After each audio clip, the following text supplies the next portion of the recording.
How do you kill a beast that cannot be hurt or killed by any weapon?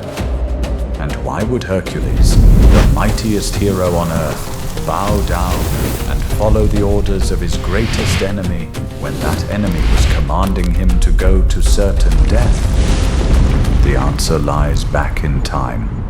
Long before Hercules killed his wife and children in the madness that Hera inflicted on him as revenge for her jealousy toward Zeus. Even before the time when Hercules, as a baby, defeated death by killing the two serpents from the underworld sent by Hera to his cradle. His destiny was shaped before he was even born. But legends are not forged by easy paths.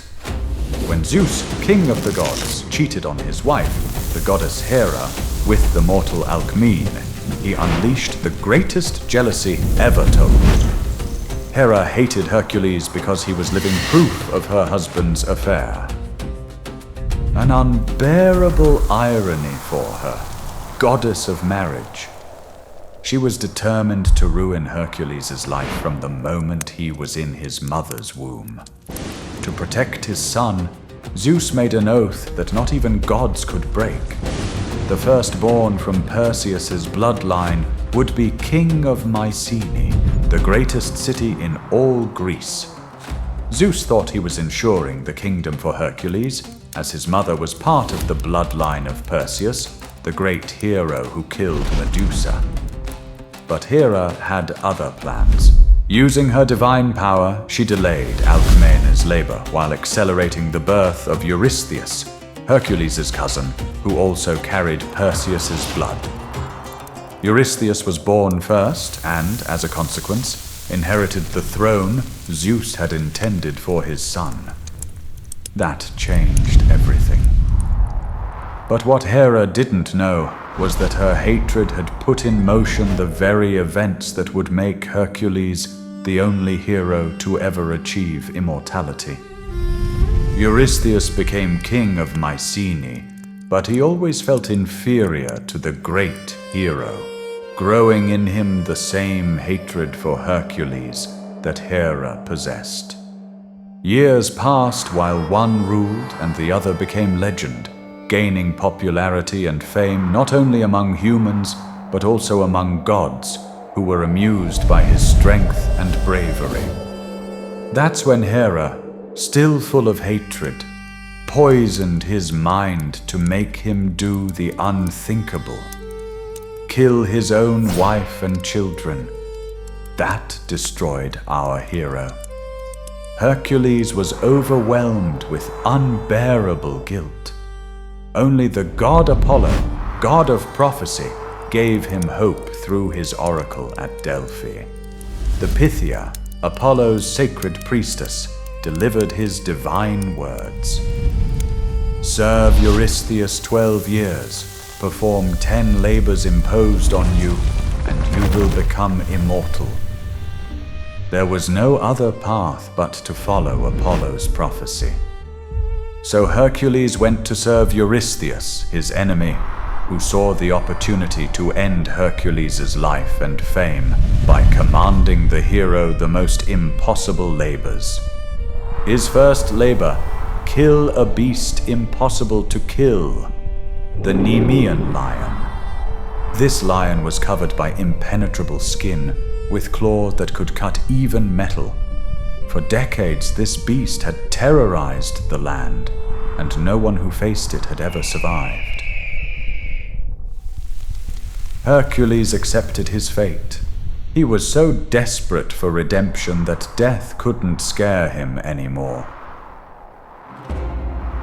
He traveled to Nemea, a rugged region in the mountains between Mycenae and the city of Nemea. The terrain was harsh, rocky hills cut by deep ravines where a predator could hide and strike from anywhere. Hercules walked through the mountains until he found the cave, where he encountered the lion for the first time. Shadows of the rocky cleft, and Hercules understood immediately why no warrior had ever returned alive. The lion was fierce and powerful. Hercules didn't think twice. He raised his bow and shot at the lion with arrows, but he found that the animal's hide was impervious to them. When he sought to strike the beast with his club, the weapon was shattered to pieces. The impenetrable skin. For the first time in his life, Hercules faced an enemy his weapons could not wound. Against Hercules' determination to kill the beast, the lion sensed this was no ordinary man. Feeling the hero's unwavering resolve, the creature retreated to its lair. The clever beast had chosen a cave with 2 entrances to ensure it could always escape. But Hercules had an idea. He lifted and carried massive stones from the mountain and blocked one of the entrances.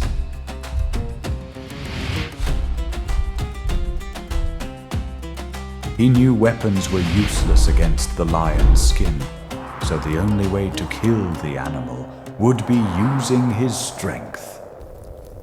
Fearlessly he entered the cave and fought the lion hand to hand.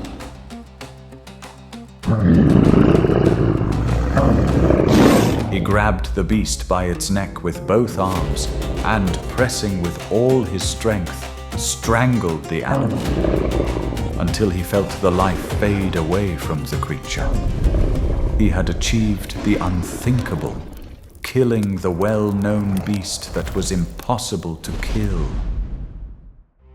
To prove his victory and fulfill the labor, he needed to take the skin of the lion back to Eurystheus. But how? He tried to skin the animal using his knife, but the blade couldn't cut through the impenetrable hide. That's when he realized the only way to cut through the skin of the animal was using its own weapons, the sharp and strong claws. He took one of the massive claws and carefully drew it across the lion's hide. And it worked. The claws were the only things that could penetrate the supernatural skin. Hercules lifted the golden hide and draped it over his shoulders. The massive lion's head formed a natural helmet covering his own head, while the rest of the skin became an indestructible cloak.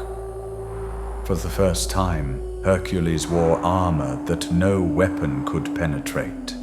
The same hide that had turned away his arrows and shattered his sword now protected him. He no longer looked like an ordinary man. Wrapped in the golden skin of the Nemean Lion, he appeared as something between mortal and god, a warrior who had conquered the unconquerable. When Hercules arrived at the gates of the city wearing the golden skin of the Nemean Lion, word spread quickly through the streets. The impossible had happened. Someone had killed the Nemean Lion. But when King Eurystheus saw Hercules approaching, draped in the hide of the monster that was supposed to have been his executioner, terror seized him completely. The king's plan was defeated. From that day forward, the coward Eurystheus issued a new command. Hercules was forbidden from entering the city ever again. He would have to remain outside the walls and display the trophies of his labors from beyond the gates. So afraid that Hercules might change his mind and attack him, the king ordered his craftsmen to forge a large bronze jar and bury it beneath his palace. Future commands would be delivered through a herald named Copreus. The king was too terrified to face the man he was trying to kill. And just like that, Copreus arrived with the next labor. Do you think the king was giving Hercules easier tasks after this humiliation? I don't think so. The second labor was definitely another impossible challenge: to kill the nine-headed Hydra, a monster that grew 2 heads for every one that was cut off. Have you ever faced a problem or challenge that every time you try to solve it, it comes back twice as strong? leave it as the comments below. And if you want to know what happens next in Hercules' epic journey to immortality, don't forget to hit that notification bell, like, and subscribe, because this legendary hero still has a long, dangerous road ahead of him. The Hydra is waiting, and trust me, you've never heard this story told like this before.